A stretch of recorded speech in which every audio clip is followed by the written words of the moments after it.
দিল্লি জয় সম্পূর্ণ। এবার দিল্লি বিজেপির ডাক, এবার বাংলা চলো। এতদিন আমরা সেই কবে শুনেছিলাম দিল্লি চলো, এবার দিল্লি বিজেপি নেতারা মোদি অমিত শাহ ডুও তারা বাংলা চলোর ডাক দিচ্ছে এবং 2026 বিধানসভা নির্বাচনের আগে বিজেপি কিন্তু অল আউট ঝাঁপাতে চাইছে পশ্চিমবঙ্গে। এবার কেন, ওয়াই বেঙ্গল ম্যাটার করছে বিজেপির কাছে, চলুন আমরা সেটা আগে 1 2 3 4 করে আপনাদের সামনে নিয়ে আসি।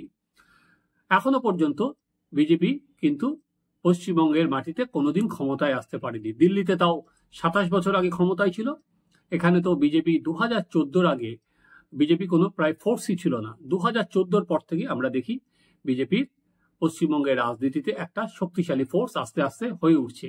2019, 2024, এখন তো বিজেপি দ্বিতীয় শক্তি। তো এবার দিল্লির নেতারা মনে করছেন বিজেপি ক্ষমতায় আসার জায়গায় এবার বিজেপি চলে এসেছে। দ্বিতীয়ত হচ্ছে ইতিমধ্যে অসম, বিহারেও বিজেপি দাবি তারা এবার আসবে, ওড়িশা, এছাড়া নর্থ ইস্টের অন্যান্য রাজ্য ত্রিপুরা, সেগুলো সব বিজেপি দখল করেছে। এবার চায় বিজেপি ওয়েস্ট বেঙ্গলেও তাদের দখল নিতে, কারণ বিজেপি যতই চেষ্টা করুক সাউথে কিন্তু খুব একটা জায়গা, বিজেপির যে রাজনীতি সাউথে প্রবেশ করা কিন্তু নিজেদের একার পক্ষে খুব কঠিন। এর ঘরে বা তার ঘরে বন্দুক রেখেই যেতে হবে। এখনো পর্যন্ত তেলেঙ্গানায় তারা দ্বিতীয় হয়ে আছে। তো সেখানে বিজেপি অল আউট, তারা মনে করছে এবার পশ্চিমবঙ্গে তাদের আসার মতো জায়গা তৈরি হয়েছে এবং তারা সেই জন্য ওয়েস্ট বেঙ্গলে ঝাঁপাতে চায়।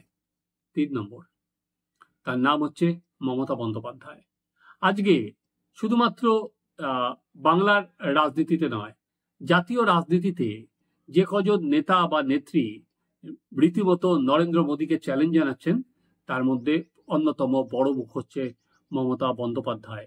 এবং মমতা বন্দ্যোপাধ্যায় নিজেই বলেছেন যে আগামী দিনে তিনি ইন্ডিয়া জোটকে নেতৃত্ব দিতেও রাজি। তাই বিজেপি যেমন একটা সময় 2021 সালে আমরা ভেবেছিলাম যে অল ইন্ডিয়া লেভেলে যে নরেন্দ্র মোদীর বিকল্প মুখ কে হবে, সেখানে কি অরবিন্দ কেজরিওয়াল হবে, সেটাই নানা রকম পারমুটেশন কম্বিনেশন হচ্ছিল গত লোকসভা ভোটের আগে। অথচ এবার কি দেখা যাচ্ছে যে দিল্লি বিধানসভা নির্বাচনের পর আম আদমি পার্টি অস্তিত্বই আর থাকবে কিনা সেটা নিয়ে প্রশ্ন উঠে গেছে। অর্থাৎ জাতীয় রাজনীতিতে অরবিন্দ কেজরিওয়াল আপাতত আর কোনো ফ্যাক্টর নয়। এবং চতুর্থত, সেটা হচ্ছে এখানে বিজেপির যিনি প্রতিষ্ঠাতা শ্যামাপ্রসাদ মুখার্জির এটা হোম স্টেট। তাই বিজেপি যে কোনো মূল্যে বহুদিন ধরেই যে তারা সারা ভারতবর্ষ জুড়ে তারা শাসন কায়েম করতে পারলেও, নানা জায়গায় ডবল ইঞ্জিনের সরকার হলেও, শ্যামাপ্রসাদ মুখার্জির রাজ্যে বিজেপি এবার একবারও আসতে পারেনি।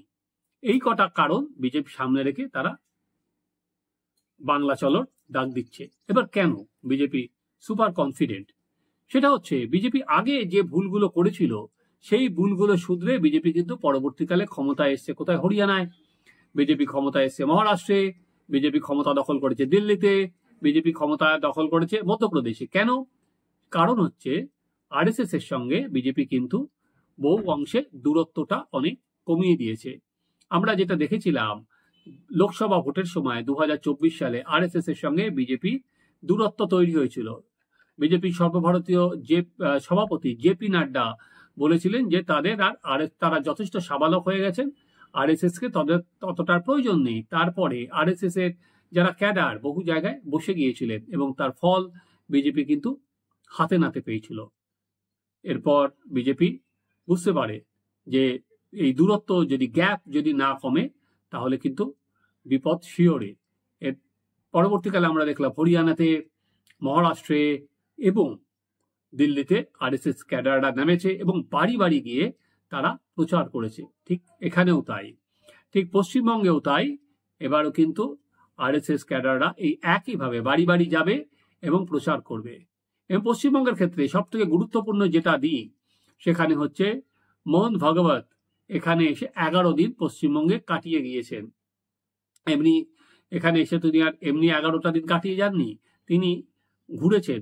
তিনি এখানে গেছেন, বর্ধমানে গিয়েছেন এবং আরএসএস এর যারা নেতা আছেন তাদের সঙ্গে কথা বলেছেন এবং সেটাই ঠিক হয়েছে যে আরএসএস যে প্রচার সেটা বাড়ি বাড়ি নিয়ে যাবে। আরএসএস কি প্রচার করবে? আরএসএস প্রচার করবে হচ্ছে যে বিভিন্ন সামাজিক যে সমস্ত প্রকল্প, এই সামাজিক প্রকল্পে কি উন্নতি হবে সেখানে। আর উল্টো দিকে যেটা প্রচার থাকবে সেটা হচ্ছে আজকে পশ্চিমবঙ্গের ক্ষেত্রে সব থেকে বড় যেটা অন্যতম জ্বলন্ত ইস্যু সেটা হচ্ছে অনুপ্রবেশ ইস্যু।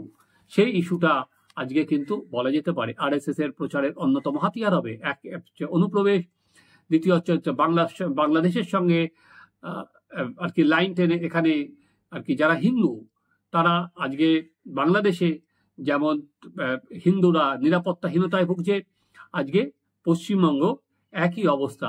সেটা কিন্তু আরএসএস এর কাছে প্রচারের অন্যতম হাতিয়ার। তাই যেরকম দিল্লিতে অল আউট প্রায় শোনা যায় আরএসএস প্রায় 40,000 50,000 আর কি ছোট ছোট সভা করেছে অলরেডি, কিন্তু এখানে স্বয়ংসেবকরা এখানেও খুব ওয়েস্ট বেঙ্গলও অ্যাক্টিভ হয়ে উঠছে। মুর্শিদাবাদ, মালদা, দিনাজপুর যেখানে সংখ্যালঘু অধ্যুষিত এলাকা, সেই এলাকাটা কিন্তু বলা যেতে পারে তৃণমূলের স্ট্রং বেল্ট এবং এখানকার ভোট তৃণমূল কংগ্রেসই পায়। এবার এই জায়গাগুলোকে দেখিয়ে স্বয়ংসেবক বা বিজেপি প্রচার করবে, দেখো তোমাদের আর কি অন্য জায়গায় যে রেশন বা তোমাদের জন্য যে সমস্ত প্রকল্পের সুবিধা, তাহলে কিন্তু এই রোহিঙ্গারা, এই অনুপ্রবেশকারীরা তারা তোমাদের প্রকল্পের সুবিধা নিয়ে চলে যাচ্ছে। অর্থাৎ সেটা আরএসএস মনে করছে হিন্দু ভোটের কনসলিডেশনে অনেক বেশি সুবিধা হবে। এবার আসুন পরেরটা হচ্ছে 15 বছরের ক্ষমতায় আছে তৃণমূল কংগ্রেস, প্রতিষ্ঠান বিরোধিতা।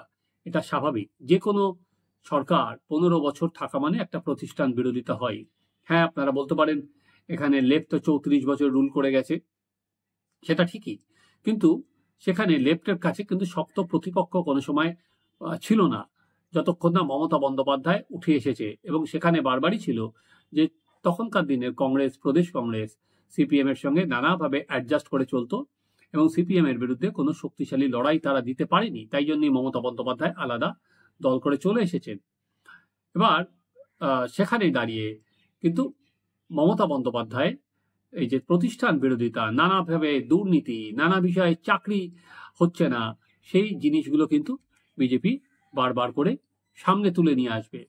সেই যে 15 বছরের এবং সব থেকে বড় জিনিস বিজেপি যেটা বারবার করে বলছে সেখানে এসে, সেটা হচ্ছে কোনো শিল্প নেই, কোনো কর্মসংস্থান নেই।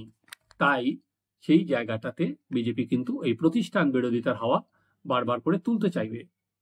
এবার দিল্লিতে আমরা কি দেখেছিলাম? দিল্লিতে আমরা দেখেছিলাম বিরোধীদের জোট হয়নি।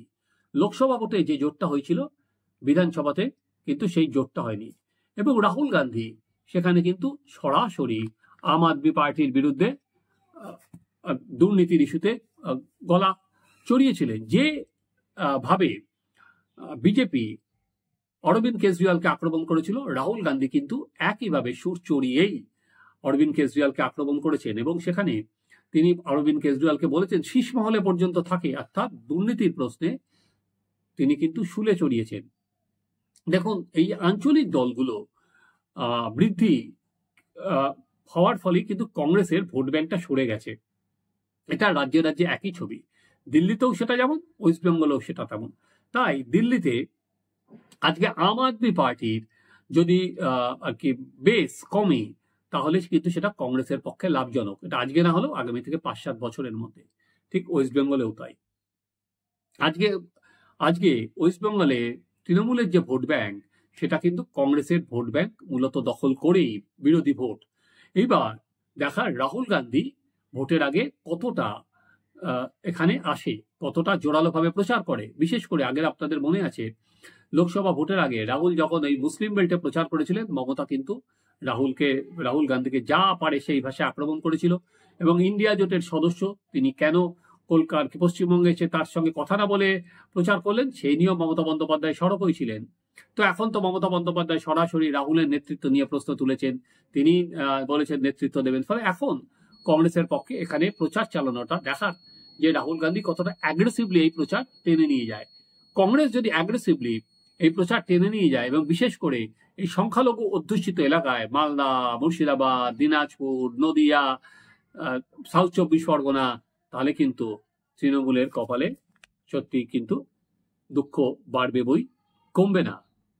এবার সেখানে যে এরকম তো আমি এতক্ষণ যেটা বললাম যে এর উপর দাঁড়িয়ে বিজেপি মনে করছে যে তাদের এবার পশ্চিমবঙ্গ জয়ের সম্ভাবনা আছে, কিন্তু তা বলে কি মাইনাস পয়েন্ট নেই? নিঃসন্দেহে আছে। একটা হচ্ছে আবারও অন্যতম বড় ফ্যাক্টর হচ্ছে মমতা বন্দ্যোপাধ্যায়।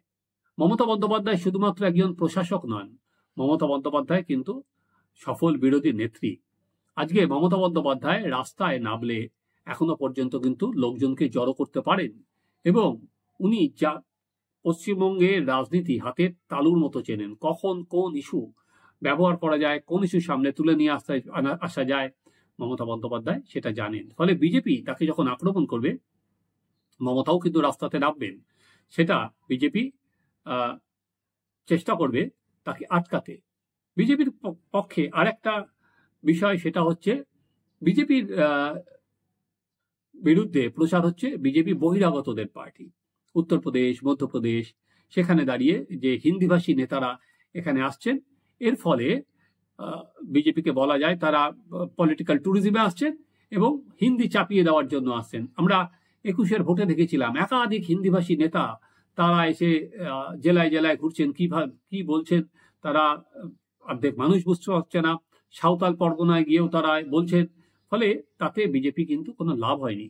এবার বিজেপি যেটা করছে, পশ্চিমবঙ্গেই কোনো একটা ফেস রেখে তারা সামনে আসতে চাইছে। এরকম নয় যে এটা কোনো মুখ্যমন্ত্রী ফেস, কিন্তু তারা কোনো পশ্চিমবঙ্গে কোনো মুখকেই তারা তুলে ধরতে চায়, যাতে এই যে বিজেপি বহিরাগতদের পার্টি, এই যে ন্যারেটিভ, সেটাকে ভেঙে ফেলা যায়। আমরা আগে 21-এর ভোটে দেখেছিলাম যে যেটা আইপ্যাক করেছিল, সেটা কিন্তু লোকের মনে দিয়েছিল যে বাংলা নিজের মেয়েকে চায়, অর্থাৎ মমতা বন্দ্যোপাধ্যায়কে চায়, বাংলা বহিরাগতদের চায় না।